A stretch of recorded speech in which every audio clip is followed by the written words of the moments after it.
Dan, was the question, who's the better quarterback? That wasn't the question, who's the better quarterback. The question wasn't who's better set up for success. Cooper Rush is better set up for success. But that wasn't the question. That wasn't the question. Okay. Who's going to outplay who? And I said Cooper Rush, and I listed out the reasons why Cooper Rush will outplay Matthew Stafford. But I'm giving you the context of the reason why Stafford will outplay him is because the challenge that he has to face is significantly greater than the one that Cooper Rush has to face. So the result or the number might be skewed differently, but we all know that Stafford's going to have to play ridiculously good on Sunday for the Rams to win. He's got 4 offensive linemen out. Go back to week 1 with Green Bay when the Packers got whooped and everyone was going, oh my gosh, yeah, he had his number 1, number 2, number 3, number 4 wide receiver out and his starting tackles. So they played poorly, and so did Aaron. He's going to have to play off the charts on Sunday for them to win because of the injuries that they are facing. Okay. You done? You done making excuses? Are you done making excuses for Matthew Stafford? Matt. Pointing out realities. Okay, go ahead. Damian Go Woody, ahead, may I chime in, Biggie? May I chime in? Is that all right with you? Go ahead, say what you got to say. Every time he calls him Biggie, well, first thing I want to say is this, man. I just think it's important that you both calm down and control your emotions. I just think that's very, very important, okay? Because, y'all getting a little volatile here and, a little loud. So we want to make sure that y'all calm down. All right, that's number one. That's important. Let's be calm. All right, that's my guy, man. That's my guy. It's all good. I'm just trying to look out. All right. Number two. Dan Orlovsky. Here's my thing. Though I will say this. You're right in terms of 4 offensive linemen being out. More pressure is going to be put on Matthew Stafford. He's going to be called upon to do more. So by virtue of that, will he outplay Cooper Rush? Likelihood is I agree with you in that regard. But I will say this. Dan, I'm not surprised that you tried to be slick in your explanation because you didn't point out how Matthew Stafford needs to target Allen Robinson more. The fact of the matter is that you keep hearing about this great relationship that he has with Cooper Rush. He's targeted Cooper Rush 54 times. He's targeted Allen Robinson 16 times in 4 games. Come on, bro. Okay. This is a legit number 2 receiver. In some people's eyes, a number 1 receiver if he wasn't being coached by Matt Nagy and with Mitchell Trubisky as his quarterback in Chicago.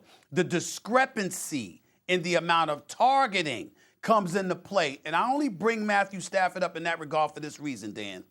You are a veteran quarterback. I don't want to hear all of this stuff about Sean McVay and the plays that he's calling or whatever.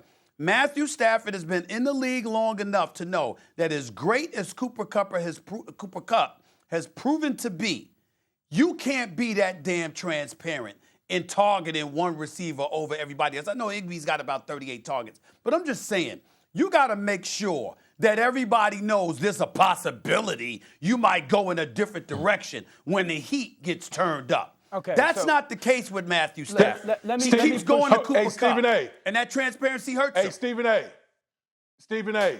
Yes, sir. Again, yes, sir. They're missing Van Jefferson. Van Jefferson is a big part of this passing game. But go ahead, Dan. They're missing Odell Beckham, and they have no shot of repeating the Super Bowl without him. Okay? Outside of the offensive line out, they have no shot. All right, so I've heard the conversation about Allen Robinson. I'm an Allen Robinson fan. I've thought highly of his career. Let me ask you guys this. So they signed Allen Robinson to 3 years, $45 million this offseason. So we want to sit here and think that the head coach of the football team, who obviously green-lighted and gave the thumbs up on the addition of Allen Robinson, doesn't know how to get him the ball and doesn't know how to utilize him? Are we going to do that and think that we're smarter than Sean McVay? Can I answer that? Go ahead.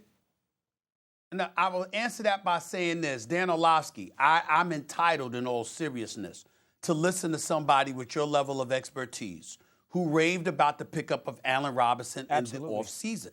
So what I'm saying is if you raved about him in the offseason and we witnessed his talent over previous years, and we lamented the fact that he was being held back in Chi-Town because Mitchell Trubisky was his quarterback and Matt Nagy was his head coach, and Ryan Pace was his GM.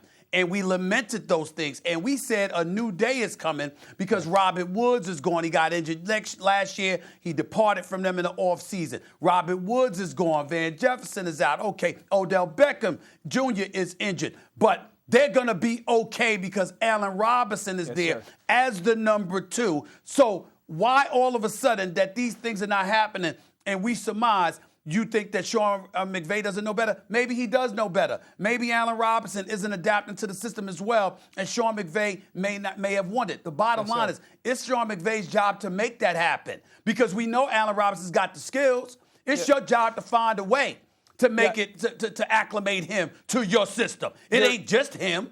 You're exactly right that the expectations were significantly higher than right now the performance and the results. I can simply tell you this.